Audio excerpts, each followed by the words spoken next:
Sécuritaire difficile. De nouveaux massacres ont été signalés dans l'est du pays, attaques attribuées aux rebelles des ADF, les forces démocratiques alliées affiliées au groupe djihadiste État islamique.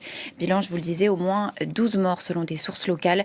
Précision signée Aurélie Bazara-Kibangoula. Les attaques des ADF sont quasiment quotidiennes dans la province du Nord Kivu et de l'Ituri. C'est le cri d'alerte lancé par la société civile. Une nouvelle attaque des ADF a été déjouée par l'armée congolaise dans la nuit du 2 au 3 janvier, selon plusieurs sources du territoire de Beni.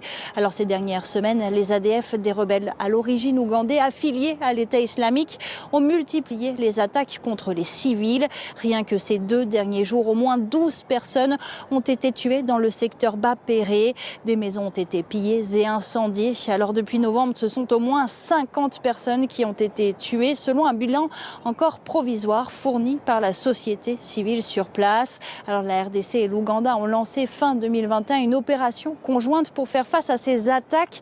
Mais cette offensive peine à faire baisser le niveau de violence contre les civils. Selon les spécialistes des questions sécuritaires, cette opération conjointe a même poussé les rebelles à s'enfoncer dans les territoires congolais. Un moyen, disent-ils, pour les rebelles d'éviter tout affrontement avec les militaires.